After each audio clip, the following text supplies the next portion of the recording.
Welcome to Destination Business Freedom, hosted by Pat Mancuso.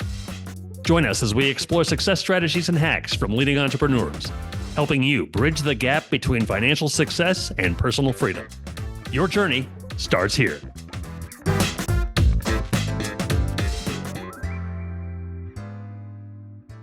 Pat Mancuso here. I'm the host of the Destination Business Freedom Podcast. We are very excited you're here today. On our podcast, we interview thought leaders, entrepreneurs, and business owners who have either exited their business or are on that journey. My goal is to help small to medium-sized business owners close the gap between their finances and their freedom, utilizing tools and advisors so they can ultimately define and arrive at that destination, whatever that looks like to them. I am excited that you're here today because we have two amazing individuals, and in full transparency, these folks and their company have helped me tremendously in where we are today in terms of our marketing, in terms of our messaging, and even in terms of what we're doing on the podcast here. So we're going to get to them in a second. However, I do want to introduce our sponsor today. This episode is brought to you by the Mancuso Consulting Group, which uses its proprietary Mancuso method process to help entrepreneurs and business owners who are dedicated to closing the gap between their finances and their freedom. Pat Mancuso created the Mancuso method, and it encompasses over 30 years as an owner of multiple businesses and working with thousands of entrepreneurs and business owners.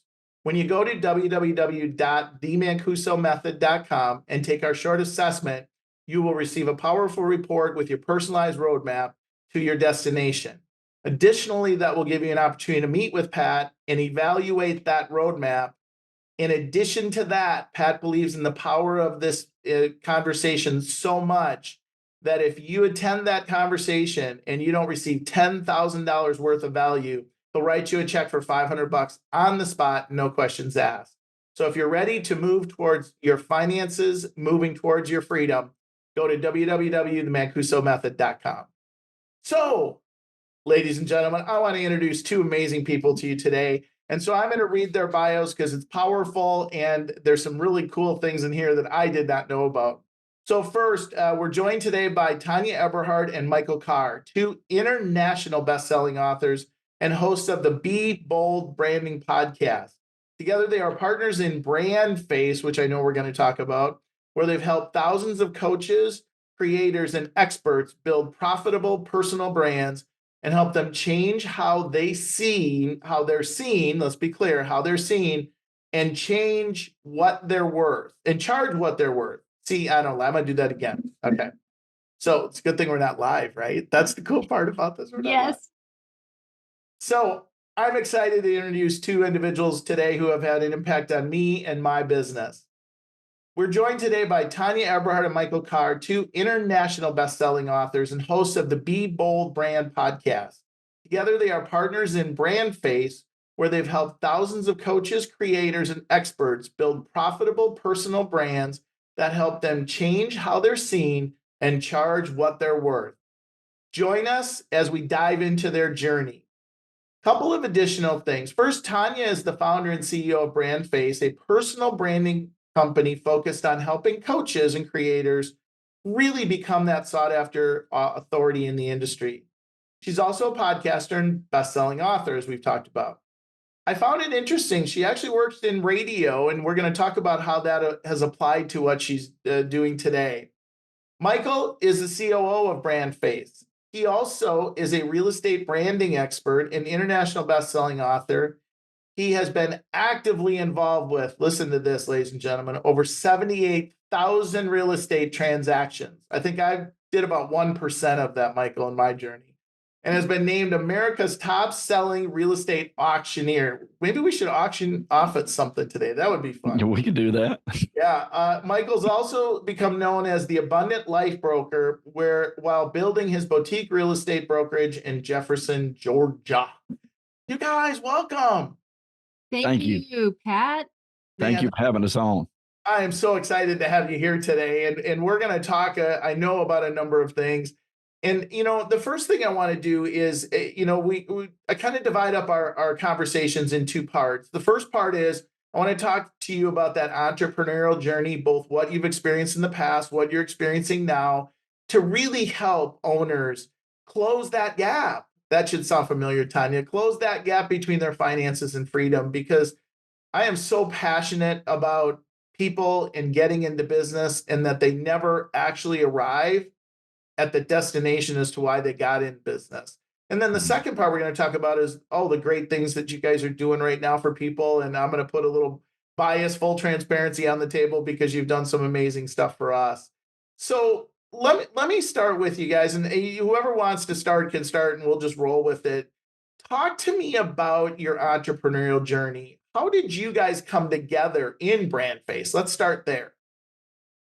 Okay, so I'll begin with a little bit of my entrepreneurial journey, and that'll lead right to where we met, and then Michael can take it from there.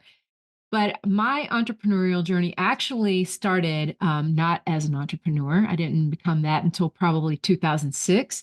But I started selling vacuum cleaners door to door to pay my way through college. And I did that for 3 years.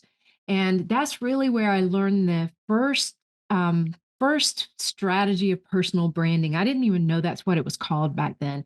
But I just knew that I couldn't walk up to somebody's house and say, "Hand me your wallet. I want to sell you a vacuum cleaner." It didn't work like that. So I began to craft my own story and figured out, okay, this is the story that works to get in the doors and sell more product. And so 3 years into that, I sold a vacuum cleaner to an engineer at a radio station. And he said, you really should apply for a sales job. And so I did. And fast forward 18 years later, I was in the I was still in the media world. And so that's when things really ratcheted up for me in terms of my brand. Immediately, I get to the radio world and I'm all of like, young 20, early 20s, and nobody's taking me seriously. And I don't Sure. blame them, right? I was just there to have fun. And when I walked in to knock on a door, immediately they thought, well, if you don't have lunch, free lunch or tickets to the big game, then close the door. And so that was my life for a few months until I figured out, wow, this isn't really going the way I wanted it to. So I thought, if I want to change the way people view me, I literally have to change the way I present myself yet again. So round two, except this time much more professional level, I began to change the way that I approached people. It was not about me and what I could and what my own accomplishments were, because at 20, 21 years old, I really didn't have any, right? Sure. Yeah. So so it was really more about, here's what I can help you do and here's how I do that. And I became one of the first radio sales reps in the country to have my own website. And Wow. that really kind of sparked interest, right? And so it didn't take very long for doors to start flying open. And people realized not only was I learning my craft, I was very serious about it and more serious about getting them results. Once they figured that out, it's like, wow, this is working like crazy. So I thought, hey, if this works for me, what if I bring my clients into the studio and work with them? And so that's where I really got the bug for helping other people craft their own story, have a compelling message. All of a sudden, they become these local business celebrities in each of the markets that I went into. And that common thread of personal branding stayed with me throughout everything. In 2006, I opened up an agency. I left the big three, radio, television, newspaper. I left there to consult them because at the time I was hearing from a lot of people, look, internet's taking all of our money. And I Right. thought, the internet's taking all of nobody owns the internet, not even Al Gore, right? And so, look, you can utilize the internet and pull those two things together alongside your traditional offerings of television commercials, radio commercials, whatever, and take that experience for your clients from online to offline, right? And Yep. so that became a journey that I helped a lot of people make, and it was very fulfilling for a while. And then one day we go through the debacle, right? The big mortgage debacle of Yep. 2006, 7, 8, 9. And one day I'm sitting in my office and I thought, wow, anybody that walks through that door, I can do business with. And I thought, ooh, anybody that walks through that door, I can do business with. Yeah. That's the kiss of death. Oh my God, I'm no longer special. Because I started to branch out and just to survive throughout that time, Sure. I began offering things just because I could. And then that's where the statement that I came up with a while back came from. Just because you can doesn't mean you should. So I had to have a nice long talk with myself that day and thought, well, what is it that I am really truly passionate about? And that common thread of personal branding kept coming back over and over again. That was 2012. And that's when I began to write the first book in the BrandFace series and decided, hey, this is going to be a business. And right around that time is when I met Michael, who became the first real estate BrandFace client that I had. And I'll let him pick it up from here. But that's all the good, bad, and ugly. Okay, well, we're going to get to some of that too. So Michael, I mean, obviously you had a real estate brokerage, kind of in this journey, right? I did. I didn't start that way. I came out of high school and my first passion was to be an auctioneer, specifically an automobile auctioneer. And my mentor told me to get my real estate license. I might make some extra money on the side doing a farm sale, something like that. So I did, and I ended up with a license in Alabama, North Carolina, South Carolina, and Tennessee. And we sold farms and under the tent and stuff like that. And I worked on another broker, and we contracted farms for sale, things like that, as I was working car auction circuit. But then I realized late 90s, I didn't really have autonomy to just go sell a farm sale for somebody else. I was what was called a contract auctioneer. So I would just charge for the sale. However big the sale was, I didn't make a percentage or whatnot. I would just pay for my time very handsomely for the time. And then I was done. I didn't have to worry about the clients, nobody being happy, everybody. I just had to do my job from the stand. And I loved that life for a long time. And then I used my license to build my own portfolio, rental portfolio and stuff over the years. And then, so I did that in 2000, just thinking again, I would just save commissions. But when the pre-mortgage debacle about 2007, I get a phone call from a company out of Irvine, California, and they're looking for a broker to do an auction in Atlanta of about 300 residential houses. And I said, well, I can do you one better. I'm an auctioneer too. And it was just like this instant, partnership's too strong of a word, but I mean, it all just came together. Like we called it a great storm, of confluence that just sort of came together. And it went so well in Atlanta. I looked at them and they looked at me and I said, we got to do this all over the country. And they're like, that's a great plan. So we made a concerted effort to go after the Bear Stearns residential portfolio because they had fallen by that time. And so we got it. Most of it, we probably auctioned off 3/4 of their entire portfolio, which ended up being well over 175,000 units. I ended up licensed in 30 states. I've auctioned property in 35 states. My record is well over 100,000 units, broker and auctioneer. Okay. We took the Southeast region and sort of started, that count, if you will, still ongoing now. So I never thought I'd be a broker. I just thought, as far as my entrepreneurial journey went, that I own my own company as a contract auctioneer. I was responsible for my own insurance, taxes, investments, future, retirement, all those things that the Mancuso method helps people with. I was just sort of on my own about all of that and sort of, hoping that I had the right professionals to help me with it. And then when good auctioneers are always working themselves out of a job, so by about 2013, 2014, it started really, really, really slowing down. And then by 2016, I mean, even now, 2024, our foreclosure rate is less than 1% across the nation. Right. So nobody's really in danger right now of that. There's always foreclosures. There'll always be foreclosures. Sure. But it's a very tiny percent of the market. And then also, now I'm like, what am I going to do? I'm back in my small hometown. So I started investing in some more real estate. This is what I know. I moved back from California. I'm like, okay, what am I going to do? And I did a deal with a lady who had a listing, and we worked so well together. She's like, hey, we ought to open up a brokerage in this tiny little town. There's no real competition. And I looked around. I said, well, I never wanted to do that, but if you want to help me with it, we'll do it. So we pinned the deal on my grandmother's table in the basement of my house. And that ended up being Tonya's aunt. Oh, and my so, goodness. yeah. So right after we started, then she said, hey, okay, now we got started. Your marketing stinks and you need help and you need to talk to Tonya.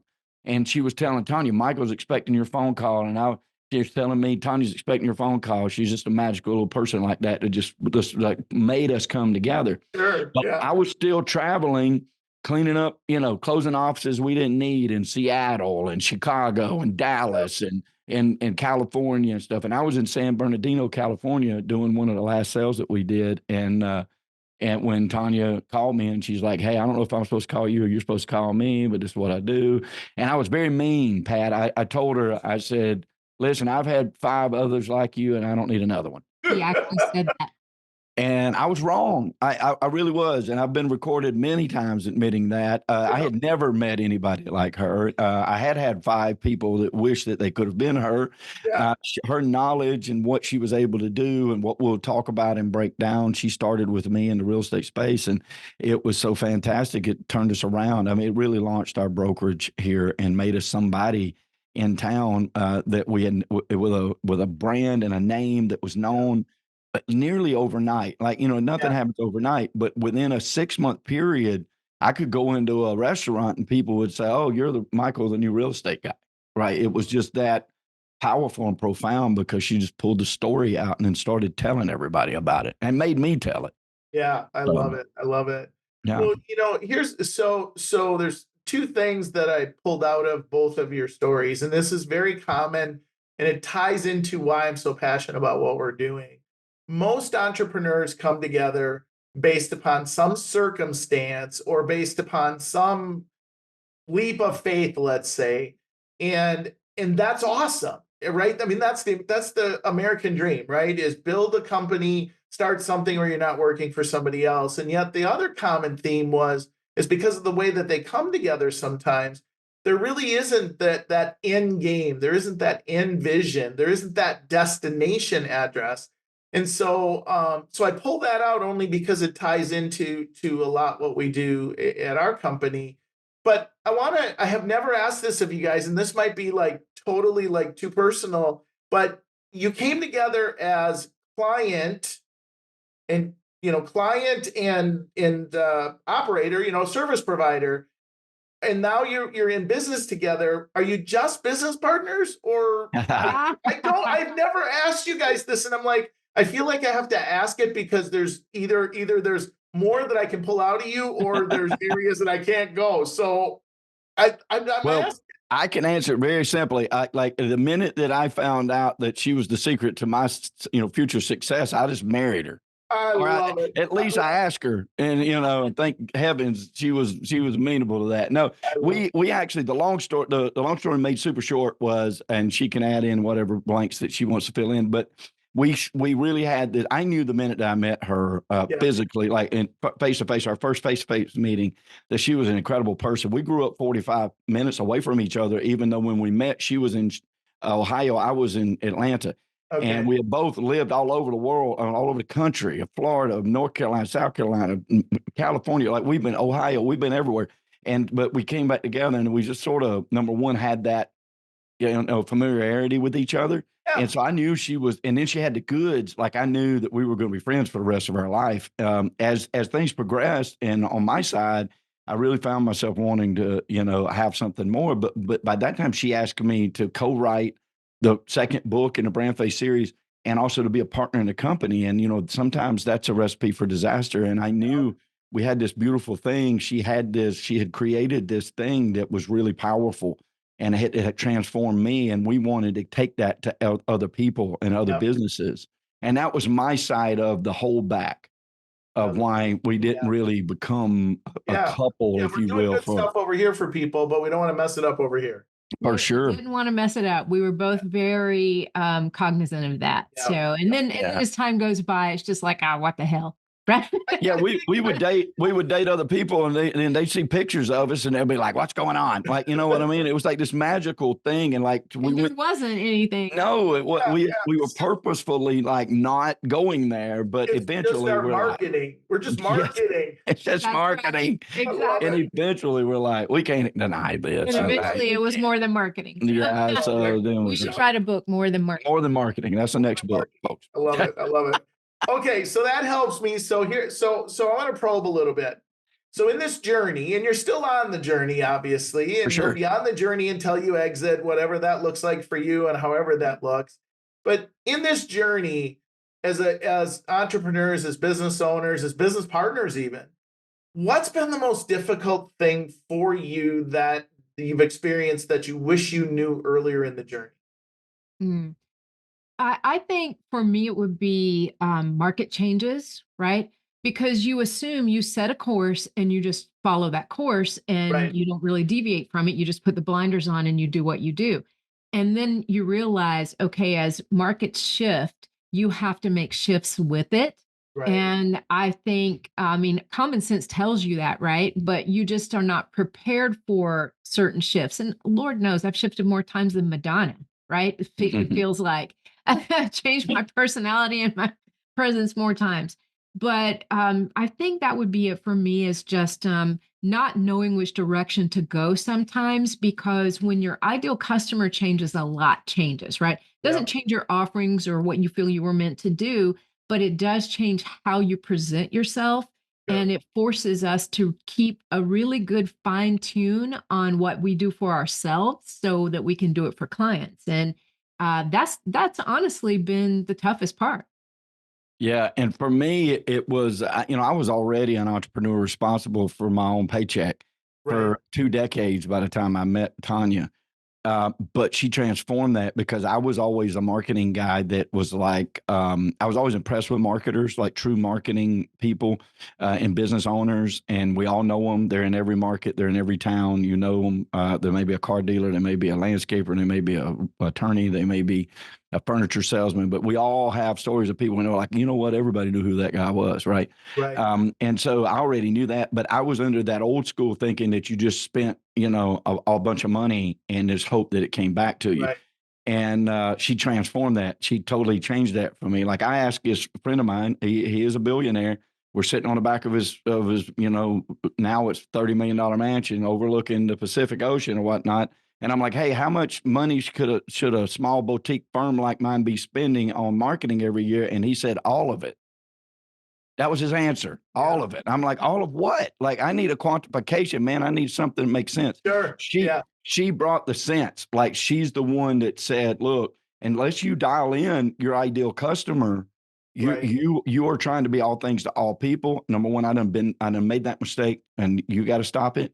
And she Yeah, was right. And and as you know from real estate, that's when I sell a house to anybody type of a thought. But yeah, but when you spend the money to try to go get them, you need to know exactly who it is you're talking to. makes And sense. and to me, it doesn't matter every industry period. If you're a Yeah, furniture salesman, you should know exactly who your target audience is. If you're a car seller, you should know exactly who your demographic is. And it applies to if you're a coach, who are you talking to? If you're a yeah, podcaster, what does it mean to your listeners? Yeah, everything has to dial down. And when she put those blinders on me, it changed everything. yeah, yeah. And we're gonna jump to that conversation around marketing here in a bit. And I want to come back to that point. So then let me ask you this question. What or who? So it's kind of a two-part question. What skill do you wish you would have discovered earlier in the journey, or what advisor do you wish you would have had earlier in the journey? Oh, fantastic question. Mhm.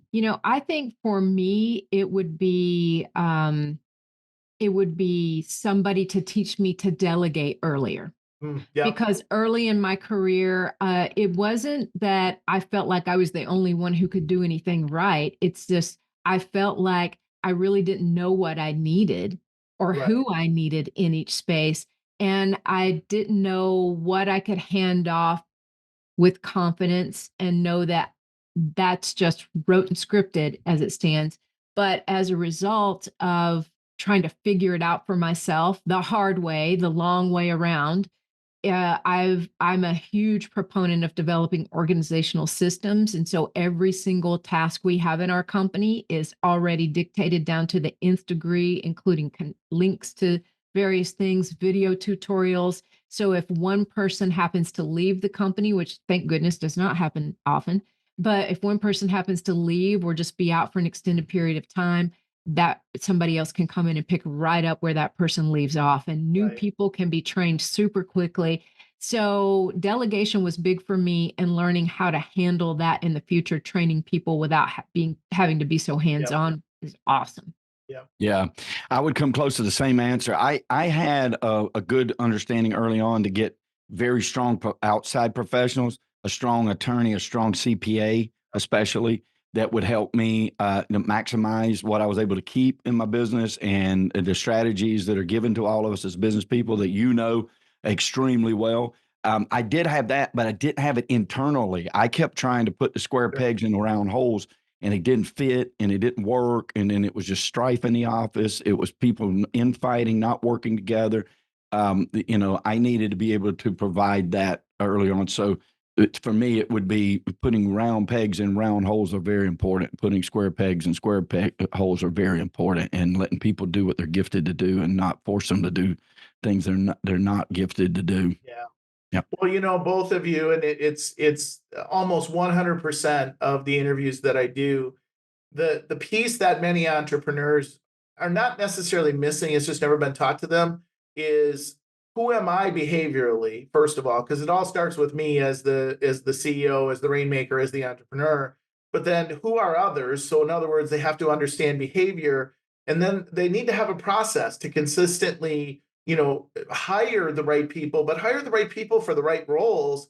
Because I think, Tonya, you said this, it's a lot of times it's challenging to delegate if you don't really understand who you're delegating to and what their behavior is and what their skill is. And so, as part of the work we do with companies, that is very common to not have those things in place. And, that journey, costs us a lot of money around the way.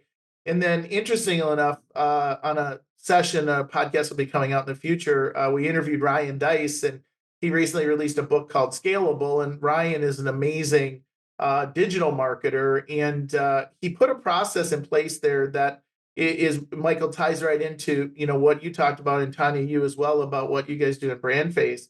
But it really is like, as you start to grow, you have to have those systems, because it used to be me as the entrepreneur in the early days, and now it's beyond me. And if I don't have those systems, I can't replicate myself, which means I never replace myself, which means I never get to that freedom.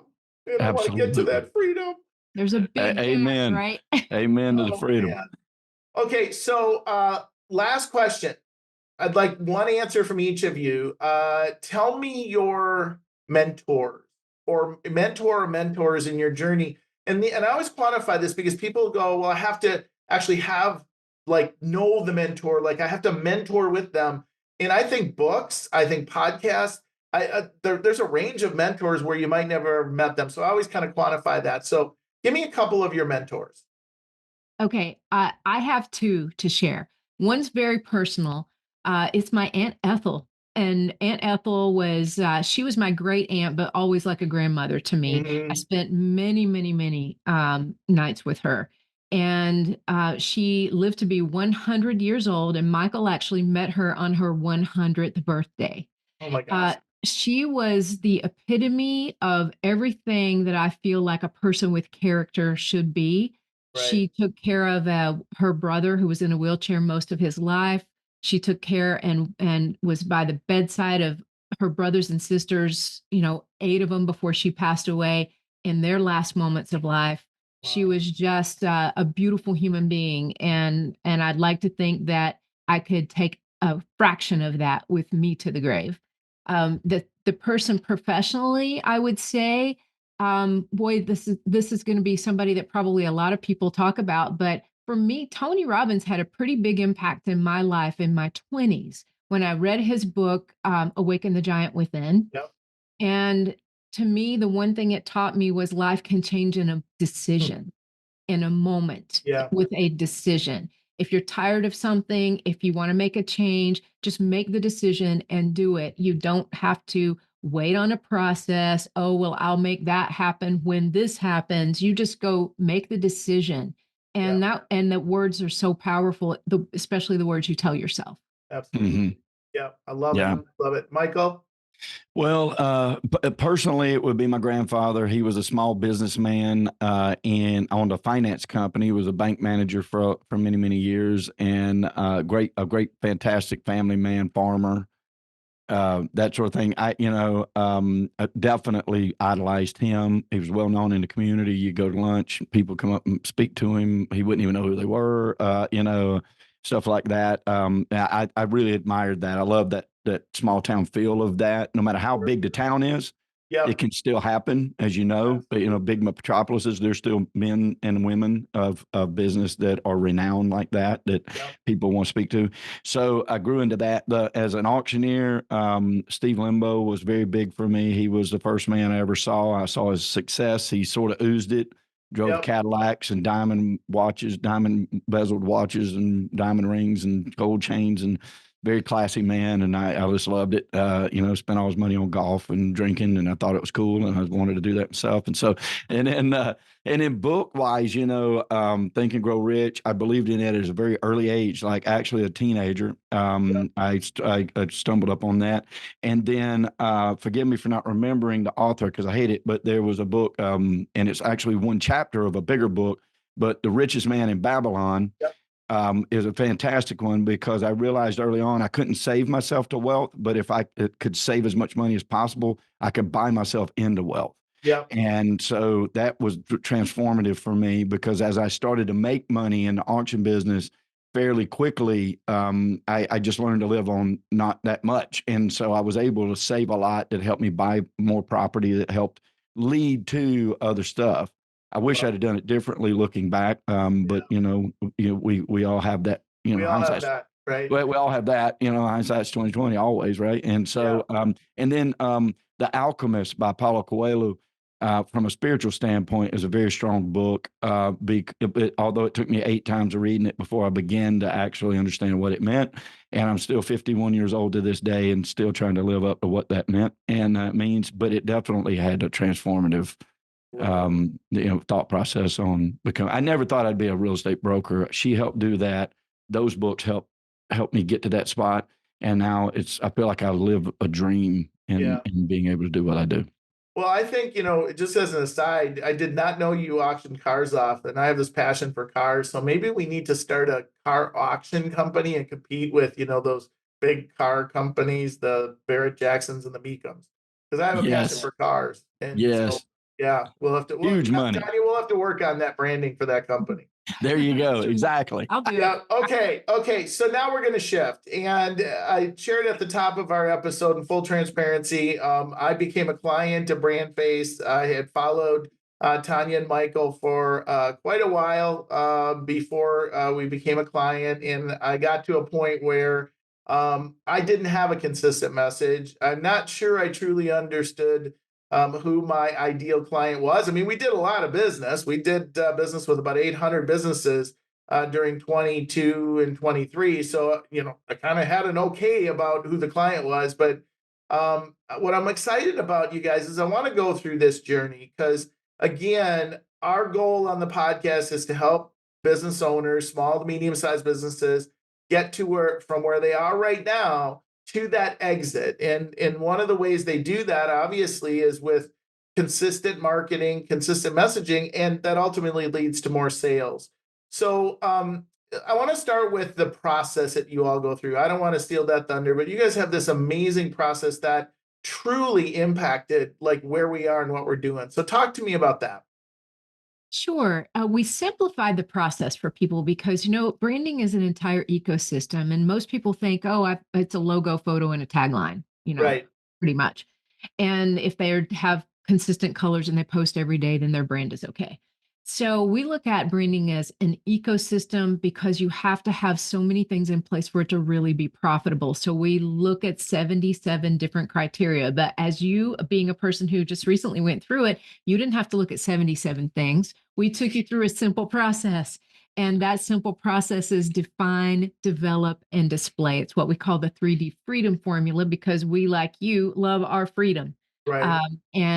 And so I'll describe the define part of it. It's in that phase, we look at who are those ideal customers, both like a primary ideal customer and a secondary. And then we look at your points of differentiation, the things that really set you apart, because every human being has multiple things that set them apart, not just one.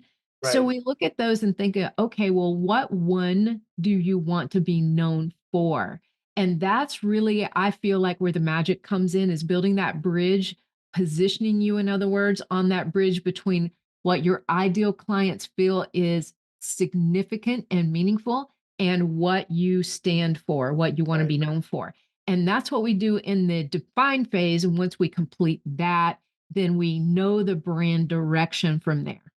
hmm And then the second part's the develop part. And this is where we begin to look at everything that develops that point of differentiation, from your background images, photos come into play right there. Tagline comes into play. Your bio, stage bio especially, comes into play. Your elevator pitch.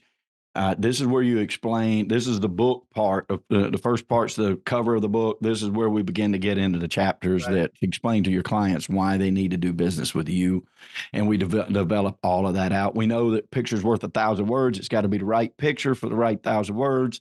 So we have to make sure that those things align, and when that's developed fully, and the background images and things like that become second nature to people when they see that oh, this is that brand, this is that person so the development section of that takes in a lot of thought process. And then once we get all those pieces and parts developed, we literally have the brand messaging or your story and the brand imagery or that look and feel. Now we're ready to display that brand everywhere. Yeah. So we work with our clients to make sure that all those elements that we just created with them are infused into their website, into all of their social channels. We do graphic design, for cover photos for social media, business cards, spotlight sheet, something we created, that's kind of like a one sheet, similar to a speaker sheet, but Yeah. it's all about your personal brand. So there's a lot of things that we create so that in the end, you have this amazing, exclusive, authentic brand that helps you attract exactly who you want to attract and gives you all of the materials you need to then put that out there in the world. Yeah. Mhm. In my experience, there's a few things that I would comment on from my perspective. We had stuff. We had a logo and we had a website, and we had maybe a tagline, although I don't think we really did. But my point is we had what we thought, and it was what we needed. And the realization for me, that's the like do it for yourself, right? And I think some people, I know I sometimes do and things, and I go, well, I can do that, for that investment. And yet what I realized as I went through your process is the front end of the process and pulling all the stuff that you pulled out of me, and what that creativity led to is it actually led to a phrase that you, Tanya, I want to give you 100% credit for. This was, we came up with, what you don't know is costing you commas and zeros, and then we incorporated that into a lot of things, and it really is what who we are. It's educating people, and I'm almost 100% certain that if you wouldn't have taken me through that process of that conversation, that would have never came out. The other thing, which, when you talked about the 77, and holy Hannah, if you would have told me 77 at the beginning, I might have go, nope, sorry, too much for me. I'm I out. didn't, I didn't feel the 77 for sure, but there were decisions along the way that I had to make. And I know I pushed back a couple times, and you guys were just amazing. And there was a point at which I won't remember the exact conversation, but it was something to Pat, there's something to the effect of, Pat, just trust us, or Pat, just shut up. And you didn't really say that, but I'm kidding. I'm just truly kidding. But what you did was, it's kind of like, hey, this is what we do. Wait till we get to the end project and it'll all tie together. And it's exactly what happened. And I just like the third part of this, which is really the part when we're doing a lot of stuff now with all of that marketing. And it's so amazing when you start talking with someone and they go, okay, we need all your brand assets. And I just do a share in everything they need, all the colors, all the photos, everything you all have designed. It's all right there. And now they just get to pick and choose from it. And for me, that is it just allows so much leverage in the business. Oh gosh, it saves so much time. It's something that she taught me early on, and it's I love it. Actually makes when you have another idea for a good marketing Right. platform to get your message out there. Yep. It's so easy. Yeah, even with just today, in fact, we're getting another billboard, and I don't have to wait 2 weeks for their graphic designer to come Right. up with something. I just send them the artwork. It's already sized to the size billboard we need. They'll order the vinyl. It'll be up by Tuesday of next week. I love Right. it. So, I mean, like, we don't have to wait those times. And, in a lot of businesses, you got windows Right. to grab that opportunity, and you need to do it now. So, no, I think that's one of the best things she taught me too. And I'm It's glad so that, huge. It's so mhm. huge. And I've never had that before. In all the businesses, and I scaled the business to, 800 people in the organization, $1 billion in sales volume, and we've never had that. And yet one of the interesting things that I go back to in my early days with Keller Williams and the franchises that we launched is Keller was so early in their journey, they didn't have all that marketing, that messaging, and we actually hired somebody locally who I had had a relationship with for a long time. And that was the reason we were successful, because we put together a consistent marketing message. And so you sometimes forget some of those early journeys and how important they are. So let's go a little bit more in depth. So somebody who's listening to the podcast, they go, okay, well, I know I need marketing, and I know it's going to be expensive, and that's the first thing that they think about. But tell me, like, share the return on the investment and the places where they'll be able to utilize this. Maybe the top two or three places that they focus on the I say cost because they say cost, but they focus on the investment and they don't actually focus on the return on the investment. So, top two or three places where this will really benefit them. Okay, first of all, attracting the right type of clientele, Sure. because you can waste your time and spin your wheels like nobody's business. And the not just time, but a lot of wasted money, because a lot of people focus on marketing before they even build their brand. And that is a huge thing. Mhm. The other thing is what I call self selection.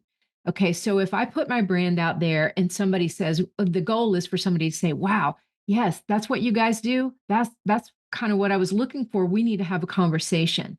That tells me that person has responded well to the brand that we've put out there and feels like it was made just for them.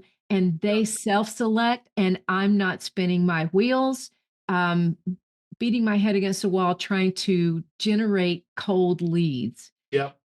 There's a huge difference there, and that Mhm. doesn't even be like, that's just scratching the surface, because once the brand is out there and you realize, wow, not only is it saving me time, saving me money, attracting the right people, I spend my time speaking with quality prospects, and Mhm. not only that, the brand stays out there 24/7 even while you sleep.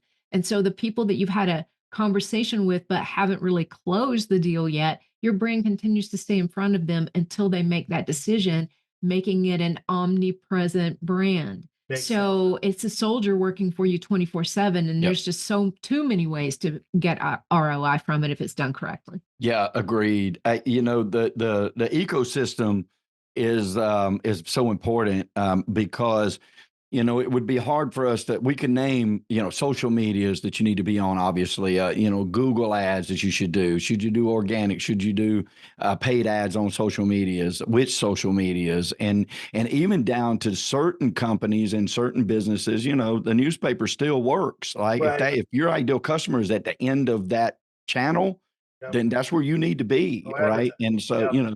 another problem with coaches, authors, speakers like we deal with, usually have more than one vertical. They have a book. They have a coaching series that they do. They do one-on-ones. They have a big ticket item and a smaller entry level items, and then they're like, well, do I need a brand for every one of these? Nope. Tanya's like, which came first, you or the business? And they're like, me. And she's like, you're the brand, Right. and what caused you to get into these other verticals is the only message that matters. And Right. then you can send people to those things. But what is important, really important, is, people say marketing just doesn't work. Like, oh, the market, I'm spending money on marketing. It doesn't work. Marketing always works. If you have the right message to the right people enough times, Right. then it's going to work. So once you build that brand and you have that consistent message, you may say, okay, you know what? I want to boost my podcast. So I'm going to run ads to get people to come in to listen to it. You have that consistent message, you put it out there. If you don't get an ROI, guess what? It isn't the right platform. Right. And it's easy to cut that platform off and jump on this other platform with the same message, the exact same look, exact same feel. And then all of a sudden you're like, you know what? That does work right there. Yeah. And so we're now check mark, don't stop spending money on that. And then, and also pulling it together. And, you know, especially like I said, coaches, consultants, they usually have more than one vertical. They've got money coming at them from different places, or they've got a money maker sitting on a shelf that's getting dusty that they need to pull back down and make sure that it gets out there because it helps feed all of that. That consistent message is the key. That's where the ROI return comes on to each individual business, because you know the message hasn't changed, so it's not the messaging. You know the ideal customer hasn't changed, so it's not the ideal customer. It has to be the platform that I'm working on. So let me ask you a quick question. I don't want to go too far deep into this, but I'm curious because it's something that I know that I struggle with a little bit, and I'm sure other people do. You got a great marketing message, you got a great brand, you got your ideal customer.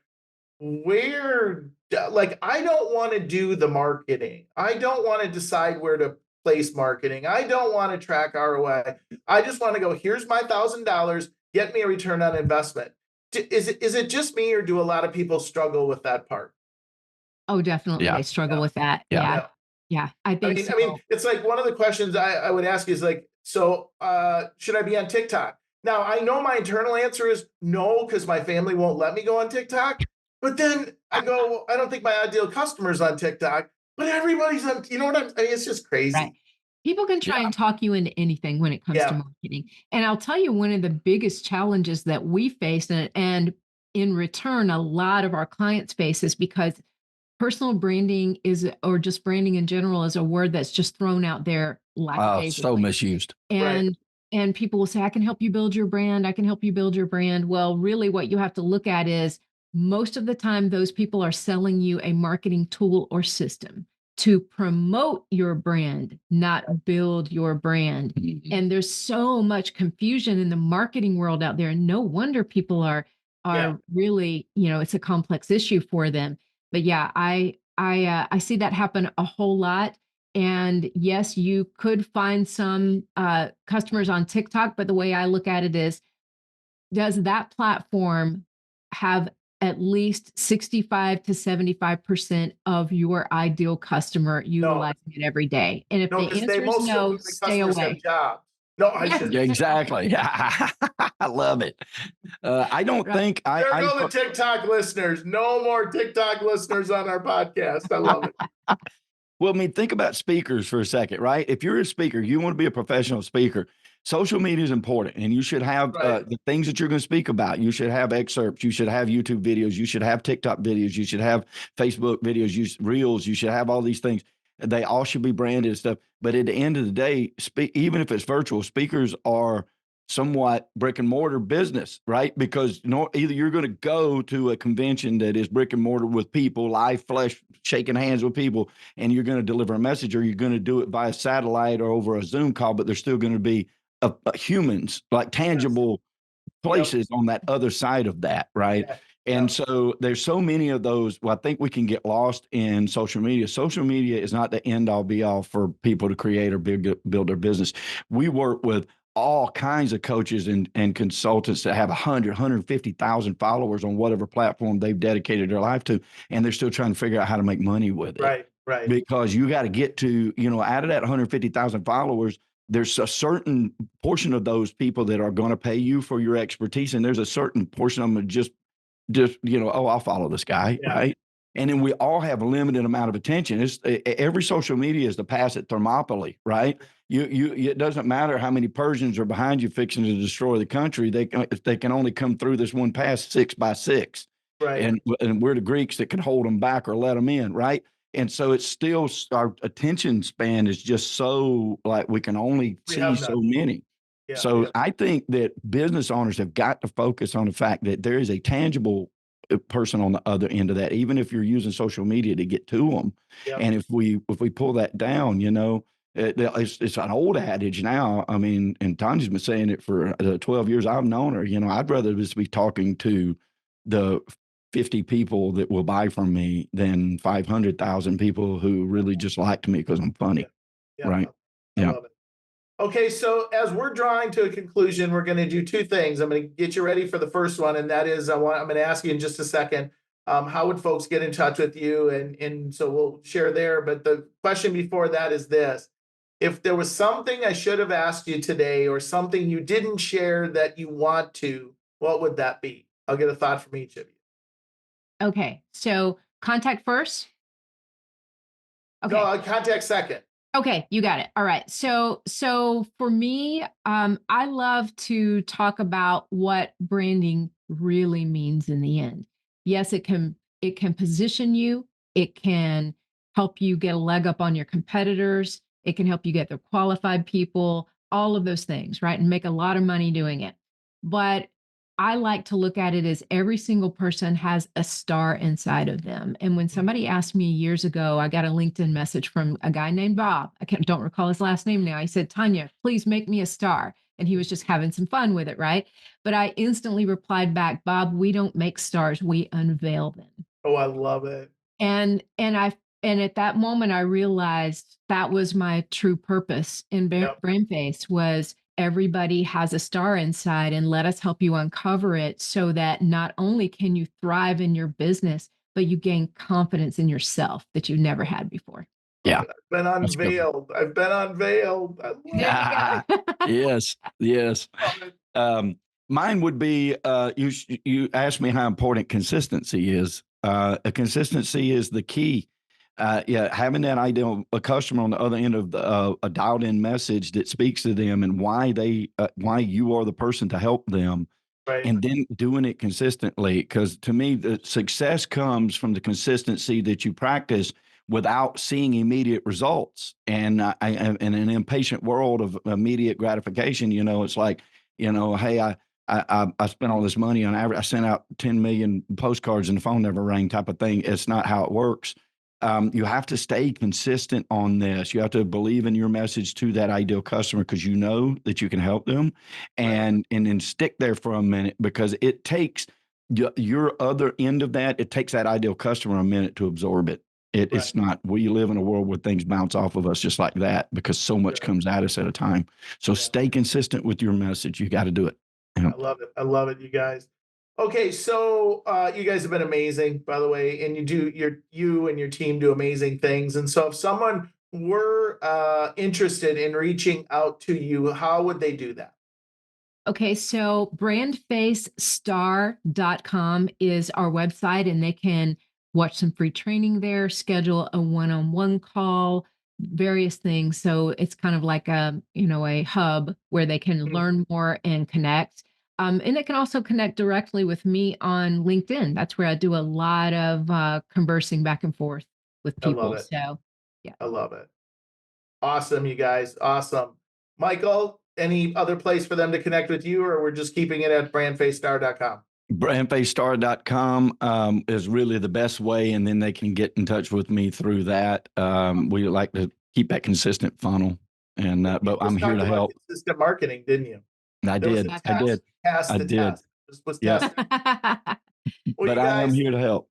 Yeah, absolutely. Well, thank you both so much. I appreciate your time and all the work you've done for us, and we're so grateful for that and grateful to have you on the show today. So thank you so much. Thank you, Thank Pat. you, sir. Thank you for having confidence in us and allowing us to work with such an awesome professional. Well, I appreciate it. Appreciate it. Take care, everybody. Thanks so much for tuning in. We will catch you on the next episode of Destination Business Freedom. Take care. Thank you for joining Destination Business Freedom with Pat Mancuso. May the insights and strategies shared guide you towards financial prosperity and personal freedom. Continue to navigate boldly. Until next time, keep transforming challenges into achievements. Farewell, and stay the course.